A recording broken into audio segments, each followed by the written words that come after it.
Algo y ya un poquito para salir. Claro, Bueno, ya tiene un problema. muchas gracias.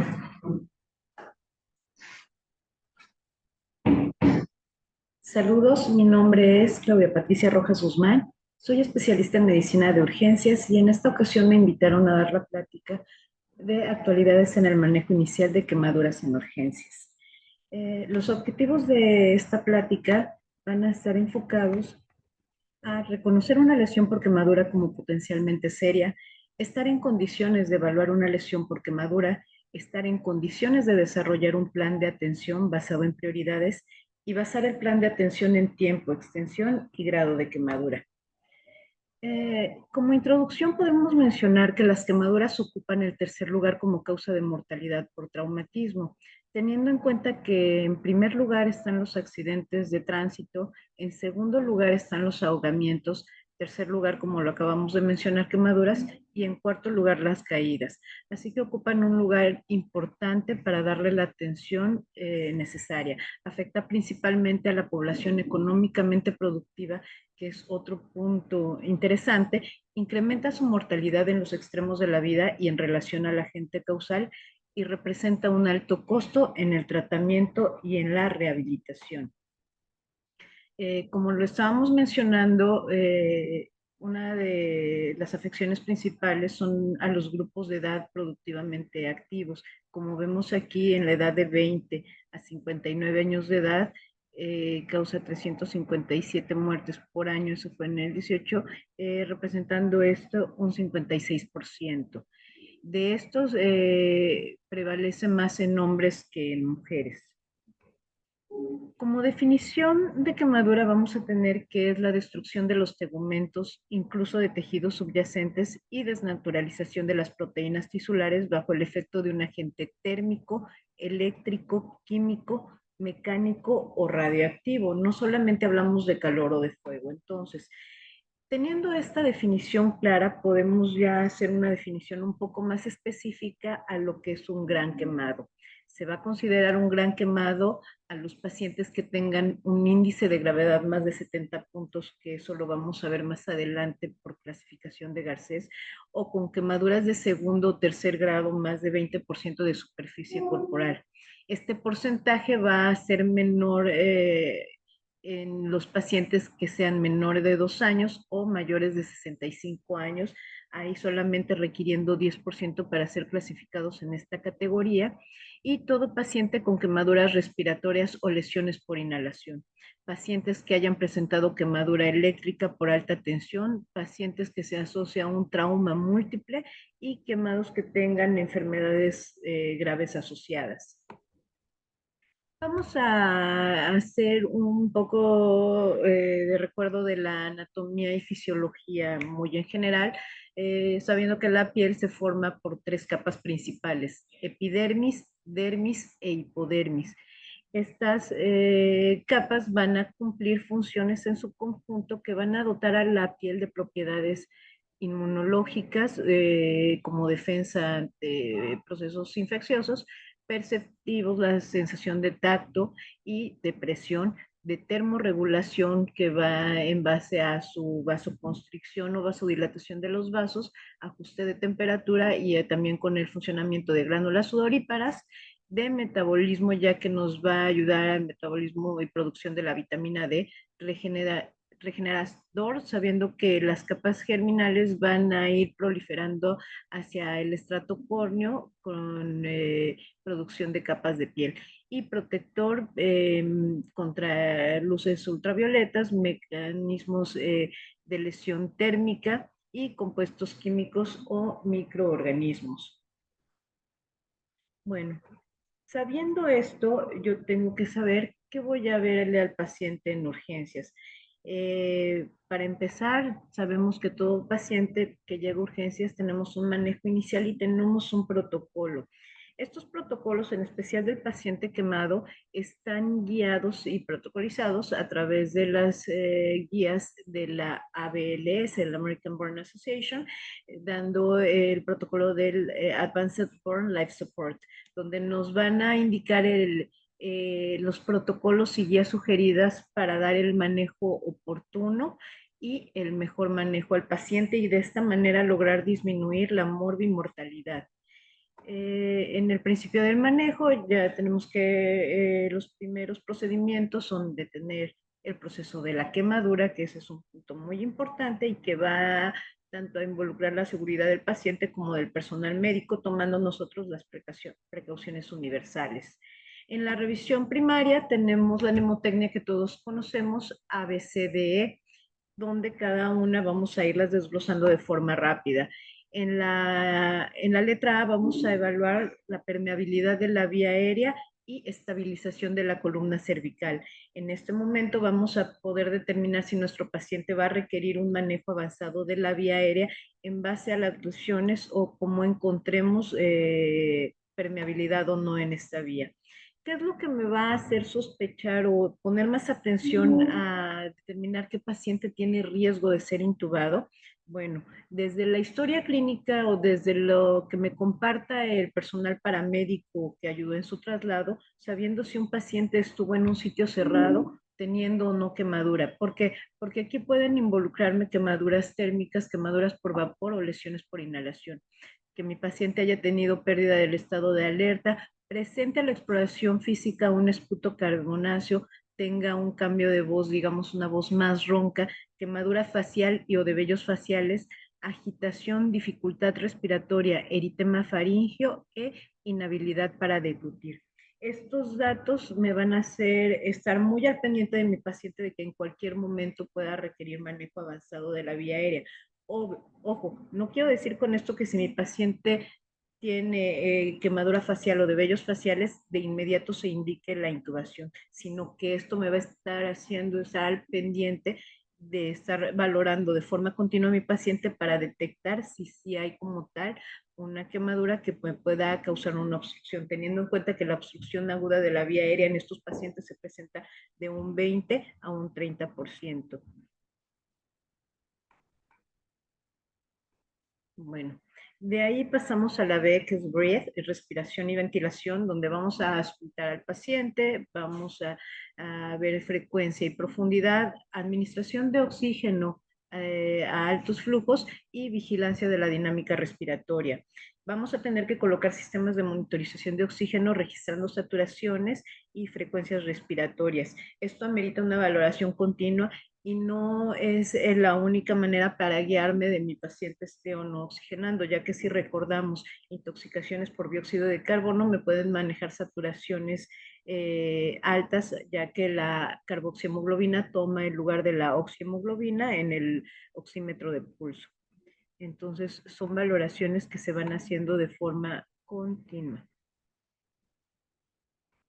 Diferentes cuadros respiratorios asociados con quemaduras van a ser la insuficiencia respiratoria por asfixia o hipoxia, lesión térmica de la vía aérea, lesión química de la vía aérea, intoxicación ya sea por dióxido o monóxido de carbono o algún otro gas tóxico que haya habido en el sitio del evento, edema pulmonar, restricción ventilatoria por quemaduras de pared torácica y estas más bien causadas por un síndrome compartimental a este nivel y laringotraqueitis o una hiperreactividad bronquial. Eh, Pasando a la letra C, tenemos la circulación, donde, bueno, de forma inicial y a forma simultánea se están haciendo estas valoraciones, mientras ya alguien realizó toma de signos vitales para saber tanto frecuencia respiratoria como presión arterial en este punto en específico, y el establecimiento de dos vías periféricas, preferibles sobre una vía central, ya que con estas vías periféricas voy a poder administrar mayor volumen en menos distancia a su llegada al espacio intravascular. Tenemos que estar muy al pendientes del estado circulatorio de las extremidades, sobre todo aquellas que presentan una quemadura circunferencial, ya que podrían desarrollar en cualquier momento un síndrome compartimental. Como mencionábamos, lo ideal es el uso de dos catéteres cortos y periféricos, idealmente calibre 14 o 16, y el catéter central no es de forma inmediata su uso. Se canaliza de preferencia en zonas no quemadas, más si es un paciente que tiene quemaduras extensas y no logramos localizar un área que esté libre de quemadura, esta no lo va a contraindicar y se funciona sobre el sitio aunque esté lesionado.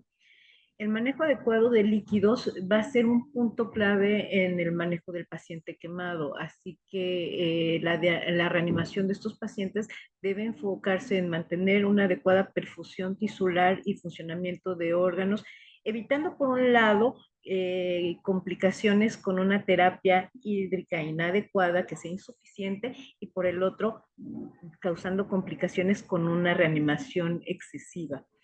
Eh, en la letra D vamos a valorar el déficit neurológico usando una mnemotecnia que es ABDI, sabiendo que mi paciente está alerta, si solo tiene una respuesta verbal, si está desorientado o incluso si está inconsciente. Esta es una forma muy rápida de hacer la valoración y en base a esto poder considerar si hay alguna otra lesión asociada durante el evento que haya a lo mejor presentado un trauma de cráneo, alguna intoxicación por monóxido de carbono, a incluso algún abuso de sustancias previo a esto, que el paciente tenga hipoxia, o una condición médica preexistente que le esté ocasionando esta alteración.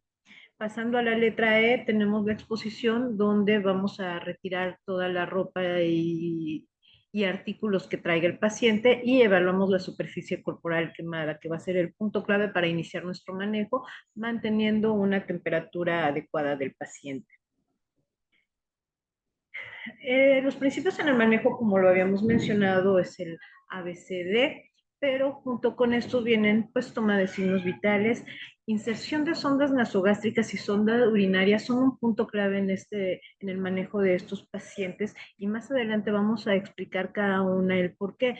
Hay un dicho en urgencias donde se comenta que quien no mete el dedo, mete la pata y tubos y dedos por todos los agujeros obvio, siempre y cuando esté justificado y se sepa para qué se hacen las cosas, siempre con el objetivo de dar la mejor atención y el mejor tratamiento al paciente. Y pues también va a ser la evaluación continua de la perfusión en las extremidades. ¿Cuáles van a ser los determinantes de la gravedad en una quemadura? Van a ser la extensión de esta, la profundidad de la quemadura, la edad del paciente, la causa de la quemadura y las lesiones asociadas, por lo cual vamos a tener que hacer determinación de cada uno de estos puntos para poder iniciar nuestro abordaje. Volviendo a recordar la anatomía que pusimos de la piel, tenemos nuestras tres capas, epidermis, dermis e hipodermis, donde vamos a clasificar en base a la profundidad de la quemadura nuestro grado. Si es afección de epidermis, una quemadura de primer grado. Las de segundo grado van a abarcar dermis, pudiendo ser estas superficiales o profundas, y cuando ya abarca la totalidad epidermis, dermis e hipodermis, clasificarlas como quemaduras de tercer grado. Mencionan también quemaduras de cuarto grado, aquellas que van más allá de la piel, afectando fascias, músculo e incluso periósteo y hueso. Esto es una clasificación, pero ¿qué me va a hablar o qué me puede determinar la profundidad de las lesiones? Pues principalmente los tipos de mecanismo. Como vemos, tenemos 8 mecanismos principales que me pueden estar ocasionando las quemaduras, desde un sólido caliente, quien no se ha quemado con una plancha o con la orilla de un sartén, donde por experiencia podemos decir que son pequeñas pero profundas y arden mucho. Por llama, cuando el agente implicado es fuego, escaldadura donde hay líquidos calientes y tener en cuenta que muchas veces no solo es el líquido, sino por ejemplo la sopa que trae la pasta o que trae más compuestos encima que pueden estar favoreciendo el proceso de quemadura. Radiación y radioactividad, pues principalmente aquí tenemos rayos ultravioleta y el sol, químicos, ácidos, álcalis, agentes quimioterápicos e hidrocarburos. Este punto es importante determinar bien cuándo son, qué tipo de ácido, qué tipo de químico es el que está causando la quemadura, ya que muchos debemos de quitarlo simplemente con cepillo, no uso de agua porque el agua puede activar a la gente y causar mayor lesión. Quemaduras eléctricas que se dividen en bajo y alto voltaje, dependiendo si es menor o mayor a 1000 voltios.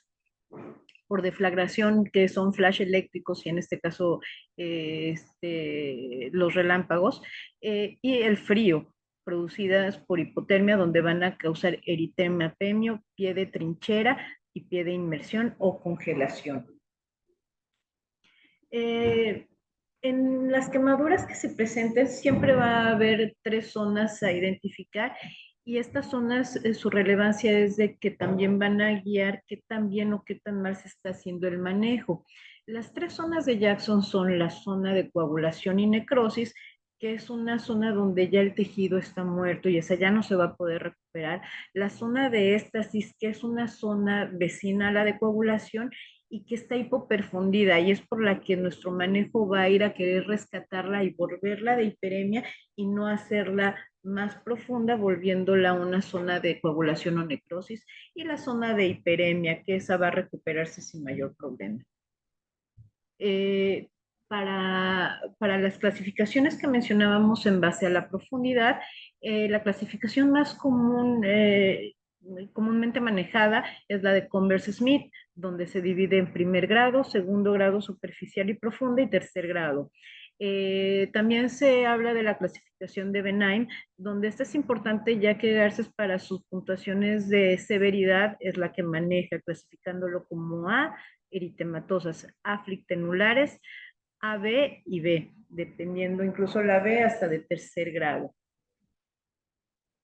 Aquí podemos ver un ejemplo de cada una de las quemaduras, donde una quemadura de primer grado, donde solo afecta la epidermis, va a tener una curación espontánea, durando de 4 a 5 días su recuperación, sin dejar ninguna cicatriz, y que es la que pues todos en algún momento al ir a la playa, al estar expuestos al sol, vamos a sufrir.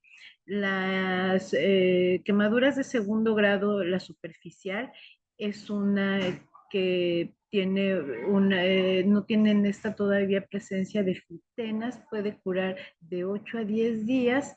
En cambio, la de segundo grado profunda va a haber una flictena, va a haber ya incluso pérdida de pechos, de vellos, perdón, y puede dejar cicatriz dependiendo qué tan extenso y qué el manejo que se dé, y sobre todo ver también las lesiones que tan bien o mal fueron curadas.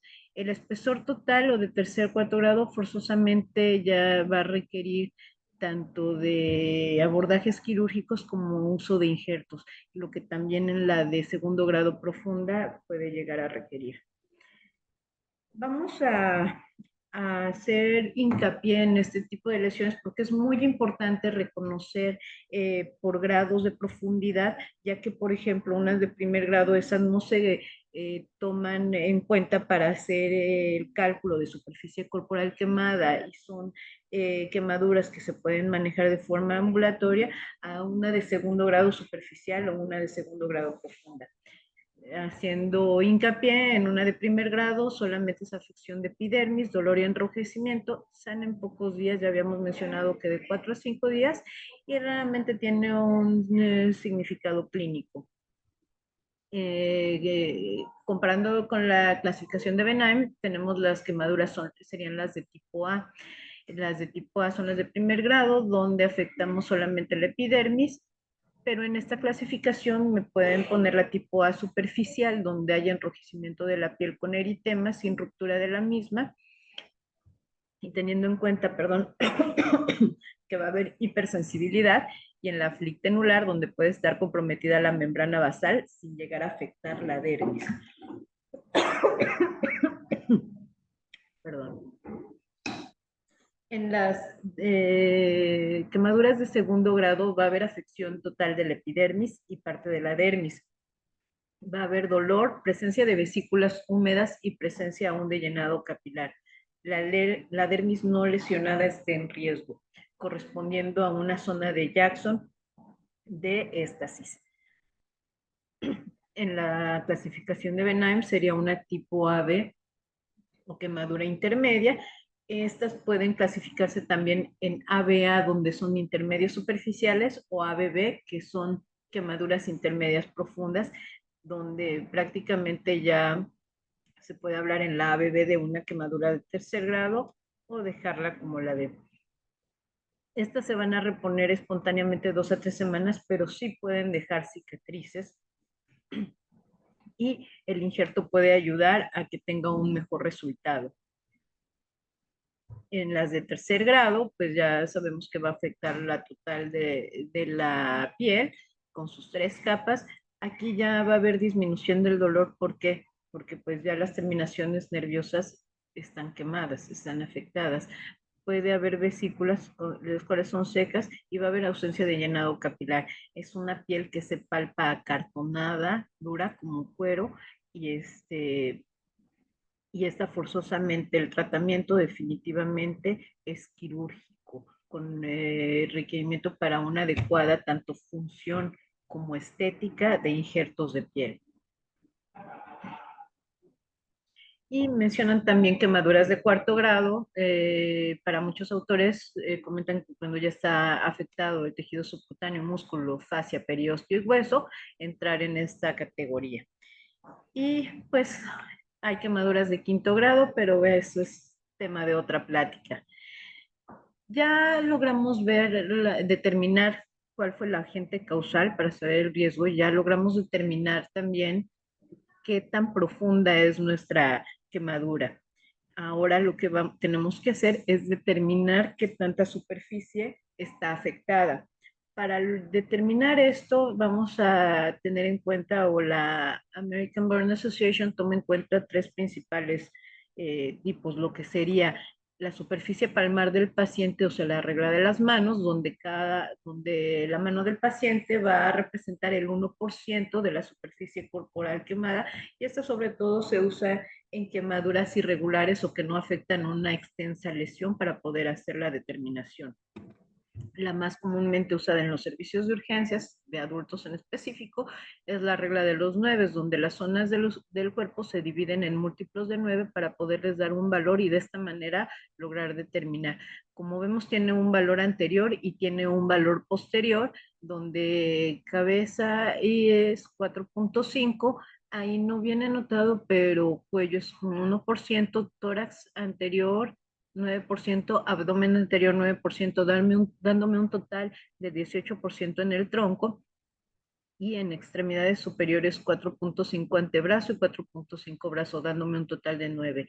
En extremidades inferiores, muslo tiene un 9% y pierna un 9%, dándome un total de un 18%, y genitales 1%. De la misma manera, hacia la parte posterior.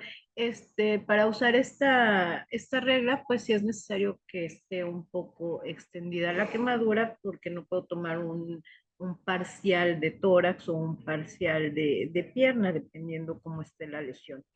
Y la del Umbrauder, que es más usada por los servicios de pediatría, ya que en esto, pues el volumen o la relación que tiene tronco con cabeza, pues sí en los niños es mayor hacia cabeza y menor hacia cuerpo, dándole mayor valor a este. Entonces ya logramos determinar qué, qué tipo de quemadura es en base al agente causal. También logramos determinar la profundidad de nuestras quemaduras, determinando si son de primero, segundo, tercero o incluso cuarto grado, y ya logramos determinar qué porcentaje se quemó. ¿Qué vamos a hacer con estos datos? Para saber qué vamos a hacer con estos datos, vamos a tener en cuenta que nuestro paciente, al iniciar el proceso o al tener el evento de quemadura, va a haber una vasoconstricción sistémica y pulmonar.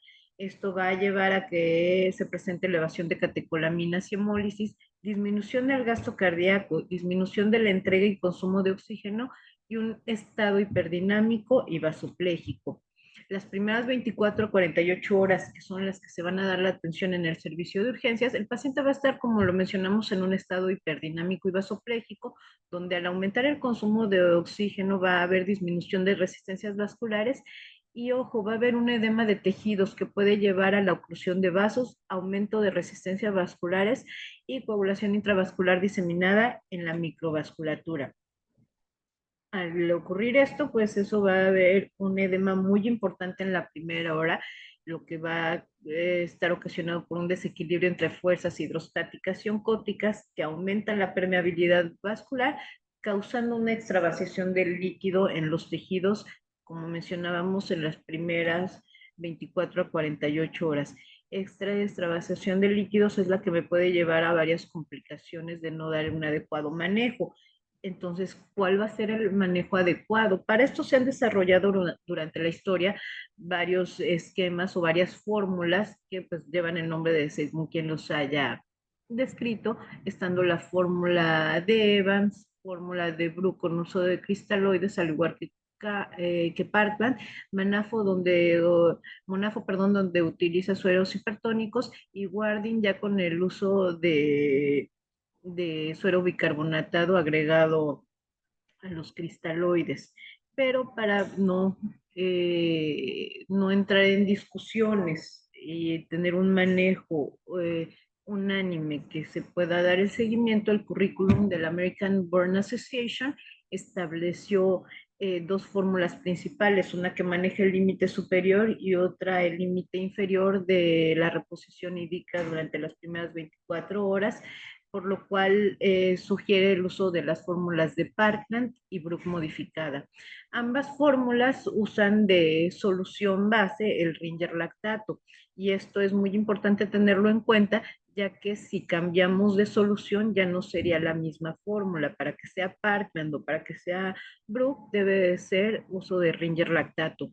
Parkland me pone un límite de volumen de 4 mililitros por kilogramo por superficie corporal quemada en 24 horas. Más varios estudios que se han estado haciendo recientemente, pues comentan que es un volumen muy alto y que esto, como explicábamos anteriormente, el tener un manejo hídrico de volumen alto puede llevar a causar mayor edema, y esto hipoperfusión, haciendo más grande en mis zonas de Jackson la zona de coagulación y necrosis, convirtiendo la de éstasis en esta y complicando mi manejo. Entonces, se ha sugerido o ha entrado más en boga el uso de Brook modificado, donde me comenta que voy a iniciar mi manejo calculándolo a 2 mililitros por kilo de peso por superficie corporal quemada en 24 horas.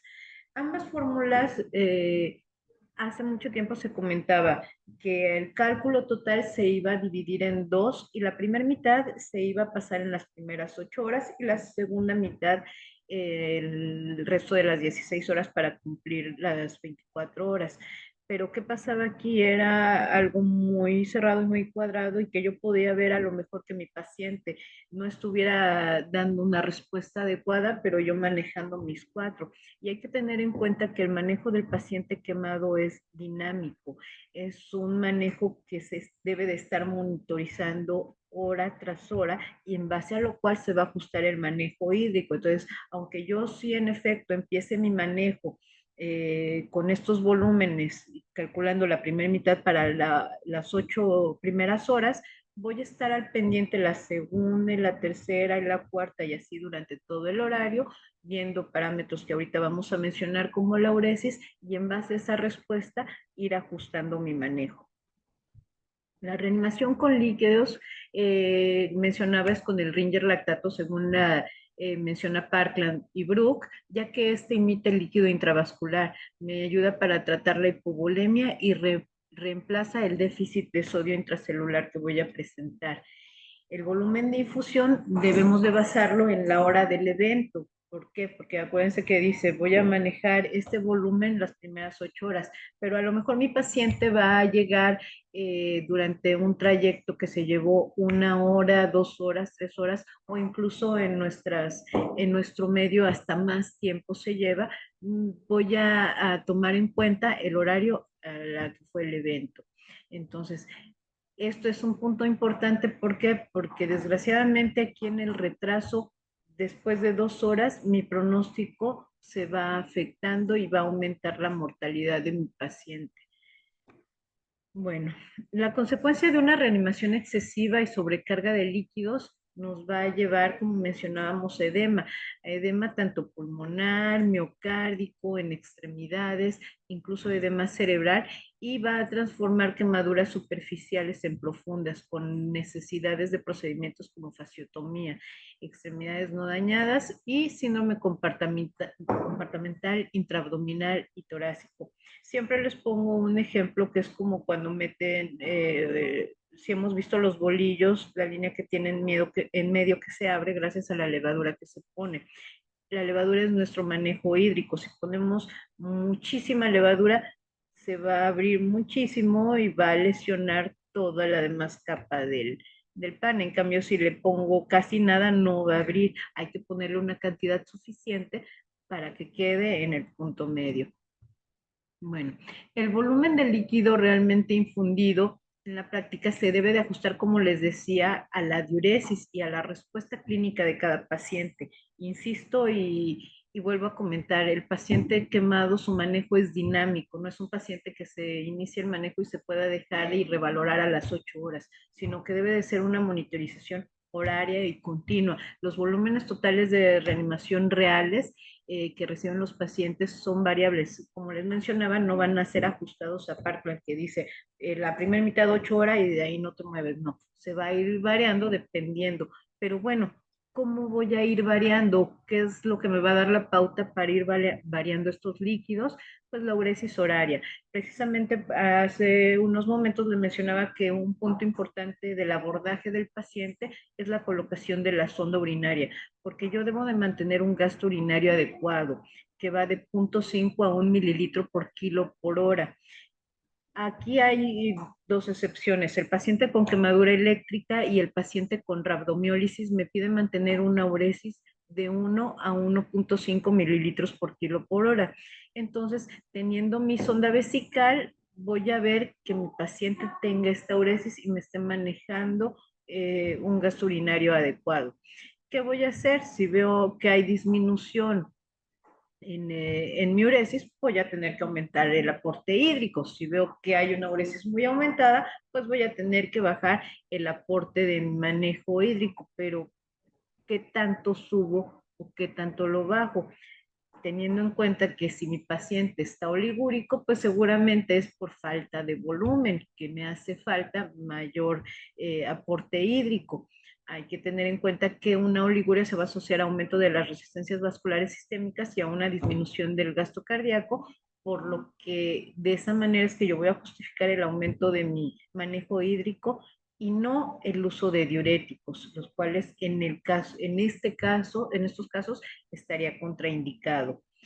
¿Cómo voy a modificar mi uresis? Si mi uresis incrementa o disminuye durante 2 horas consecutivas, pues voy a disminuir e incrementar la infusión en 1/3. ¿Qué quiere decir? Si mi paciente presenta una uresis menor a 0.5 mililitros kilo hora, primera hora, segunda hora revaloro y persiste igual, a lo que tengo calculado voy a aumentarle 1/3 para tratar de esa manera de ir viendo la respuesta y así me voy a ir de forma horaria.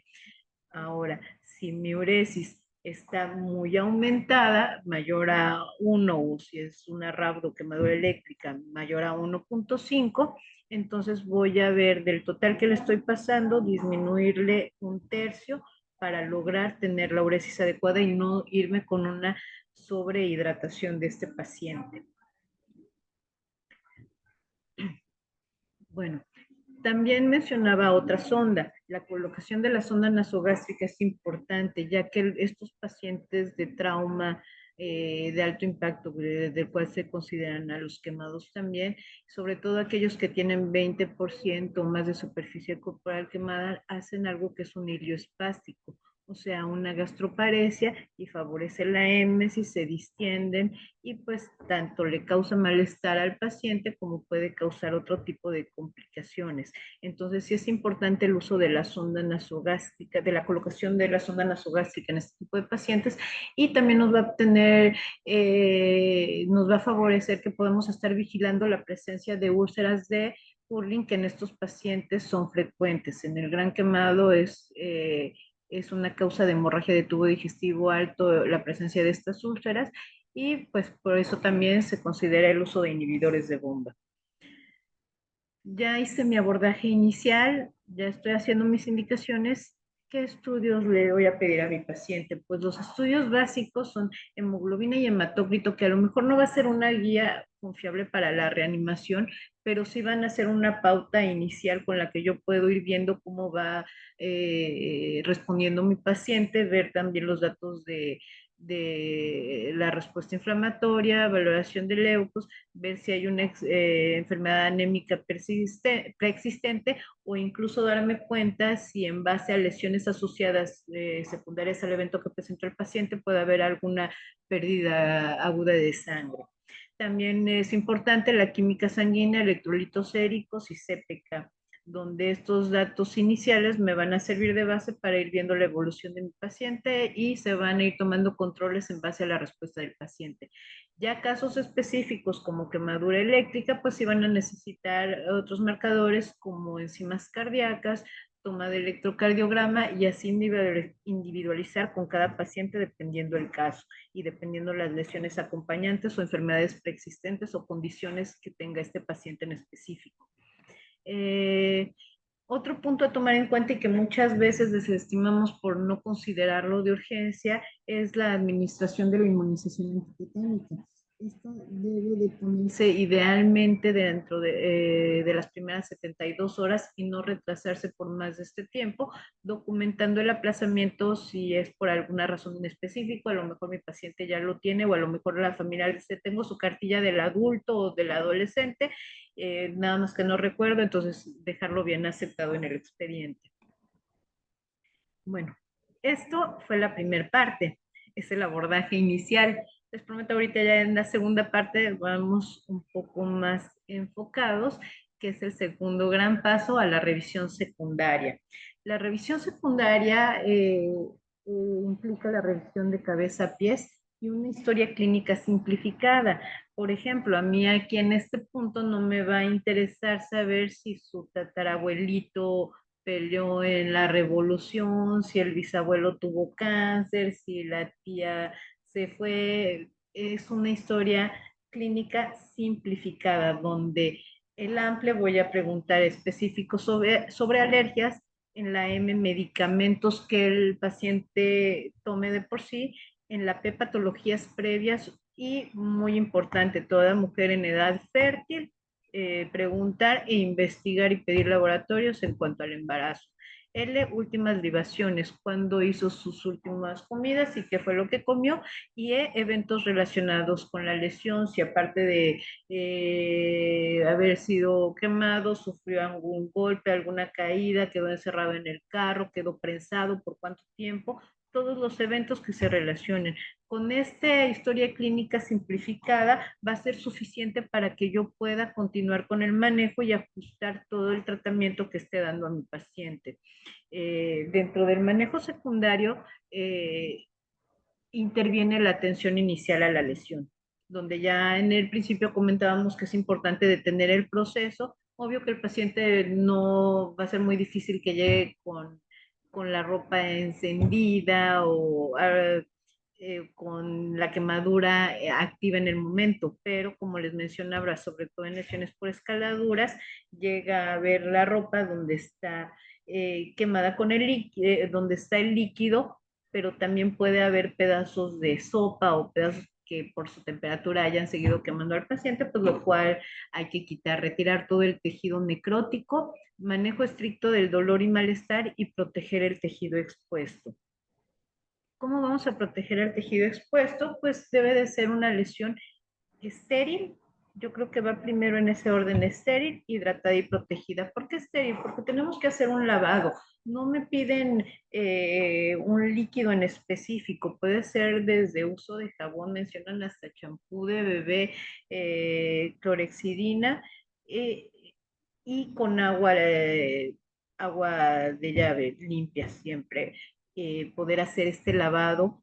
También es muy importante insistir en que todas las flictenas por arriba de 2 centímetros de tamaño deben de ser debridadas. Muchos podrían decir, bueno, pero es que eso me sirve de protección. Recordemos que en efecto la piel, una de sus funciones es la protección, pero una piel quemada que ya desnaturalizó sus proteínas, pues no va a tener esta función. Entonces es preferible quitarlas haciendo un buen lavado. Posteriormente mencionan hidratada. y con cremas tópicas que incluso ayuden a prevenir infecciones. De este, el más comúnmente usado es la sulfadiazina de plata. Ojo con esta porque idealmente no se pone en áreas expuestas a la luz o en cara, ya que puede dejar manchas. Y recordemos que una de las funciones principales de la piel es la estética. Entonces ahí usaremos otras cremas como este el recoverón, fitoestimulina, etcétera. Y proteger a la lesión, cubrirla con sábanas limpias, a lo mejor no estériles, solo con que estén limpias y tenerlo en un lugar adecuado. Esa va a ser una lesión atendida, lesión estéril, lesión hidratada y lesión protegida. Mencionábamos también que estos pacientes debemos de estar valorando de forma continua la presencia o el desarrollo de un síndrome compartimental. En caso de presentarse un síndrome compartimental, en urgencias está iniciado como manejo primario la escarotomía. Ojo, es diferente a la fasciotomía, la cual sí debe de ser realizada por un cirujano y en un área quirúrgica. La escarotomía va a servirme para liberar de forma inmediata y dar tiempo a que se haga otro tipo de abordaje y no perder la lesión en todo caso, sobre todo en tórax cuando restringe la función respiratoria, permitir una ventilación y mantener la perfusión periférica. ¿Cómo me voy a dar cuenta qué paciente requiere una escarotomía? Bueno, el desarrollo de un síndrome compartimental va a estar evidenciado porque va a haber cianosis o palidez de la piel, siempre y cuando sea piel no quemada de la extremidad, dolor tisular profundo persistente, parestesias progresivas, disminución progresiva o ausencia de pulso, pérdida progresiva de la sensibilidad y de la función motora y llenado capilar retardado. Teniendo en cuenta estos puntos son los que vamos a estar valorando de forma continua para poder descartar o confirmar la presencia del desarrollo de un síndrome compartimental que requiera nuestra atención inmediata. Un punto también muy importante y de mucha discusión es la antibioticoterapia. Hay que tener en cuenta que las infecciones constituyen la principal complicación de los pacientes quemados, pero no por esto me va a justificar el uso indiscriminado y sobre todo de forma profiláctica de antibióticos. El uso de antibióticos está bien descrito en las guías de la ABA, que va a iniciarse cuando se tenga identificado un foco infeccioso o ya incluso reportes de cultivos. De forma profiláctica no está indicado, causando mayor complicaciones a largo plazo si se usan de esta manera. Otra medida a tomar es el aislamiento del paciente con quemaduras, donde esta se ha mostrado como una medida eficaz para prevenir las infecciones. Debe de ser un cuarto que tenga una temperatura adecuada y que no tenga corrientes de aire. Todo el personal que entre en contacto con el paciente de igual manera debe de usar las medidas de aislado de protección del paciente en específico. Bueno, ya hicimos todo nuestro manejo inicial, pero eso no nos debe de impedir dar prioridad a algo que muchas veces dejamos de lado y que yo consideraría sería otra de las piedras angulares del manejo del paciente quemado, que es el manejo del dolor. Para el manejo del dolor tenemos varios escalones que en base a lo que, a la etapa en que esté mi paciente y a los síntomas que refiera son los que voy a ir subiendo. En la etapa de reanimación tenemos tres etapas principales, la de reanimación, la etapa aguda y la etapa crónica, donde la de reanimación, que es por lo general donde tenemos al paciente en urgencias las primeras 72 horas, la aguda que es entre las 72 horas y a las 13 o 5 semanas y la etapa crónica. ¿Qué medicamentos vamos a usar? Vamos a usar desde medicamentos no opioides con el uso de metamizol, paracetamol o si se tiene disponible Coxib, hasta opioides leves, que el que más comúnmente manejamos aquí en el hospital es el tramador, y si aún no hay respuesta, el uso de opioides potentes, tanto de morfina, fentanilo, remifentanilo. Estos, como ven, Están aquí en etapa 1, incluso su uso dependiendo qué tan sintomático esté nuestro paciente y la necesidad de controlarle e incluso quitarle el dolor. Si con estos no hay respuesta, ya nos podemos ir a uso de otros medicamentos como ketamina, anticomiciales, antidepresivos, lidocaína y valorar el uso de anestesia regional y ya más adelante, eso no es tanto en urgencias, el uso de terapias no farmacológicas, aunque en urgencias sí se podía iniciar terapias por psicología, terapias por psiquiatría, donde desarrollan terapias conductuales que puedan al paciente ayudarle a superar este evento. ¿Cuáles son los criterios de gravedad según la American Burn Association? Los criterios de gravedad y que obligan a que yo, mi paciente, lo tenga que manejar en un área específico de quemados, que desgraciadamente en el país no hay muchos, pero debo de conocer cuáles son estos criterios. Son quemaduras de segundo y tercer grado de más de 10% de superficie corporal en pacientes menores de 10 o mayores de 50 años. Quemaduras de segundo o tercer grado más del 20% de otras edades. Quemaduras en sitios especiales. ¿Cuáles son los sitios especiales? Cara, manos, pies, genitales, periné o articulaciones. Falta aquí la mención del cuello, que también sería otra zona grave. La lesión pulmonar por inhalación y o sustancias tóxicas, quemaduras eléctricas significativas, quemaduras químicas graves, quemaduras en pacientes con patologías preexistentes, quemaduras en pacientes con traumas múltiples y quemaduras en pacientes que requieren algún tipo de soporte social, psicológico o rehabilitación. Si tengo alguno de estos datos, pues son quemaduras con criterios de gravedad que debo de poner especial atención. Mencionábamos criterios y clasificaciones para determinar gravedades. ¿Cuáles serían los criterios de ingreso a una unidad del paciente crítico? Serían superficie corporal quemada de más del 20%, índice de gravedad, aquí lo volvemos a manejar como, si recuerdan al principio lo mencioné, mayor a 70 puntos, quemaduras respiratorias, eléctricas, trauma múltiples y patologías asociadas. Como vemos, son los mismos que me refieren en los pacientes que tienen criterios de gravedad para poder solicitar un ingreso a la terapia intensiva. Entonces, vamos a usar el índice de Garcés y Artigas para determinar el índice de gravedad.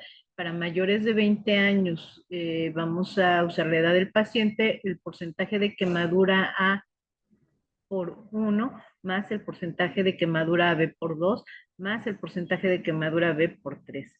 Aquí vemos los puntos donde se clasifica de 0 a 60 puntos, grado 1, de 61 a 92, 91 a 123 y más de 121, 4, donde se va a considerar como crítico. Y como ya vimos, el tener más de 70 puntos, o sea, estar en un grupo 2, ya lo lleva a ser un paciente considerado grave o gran quemado.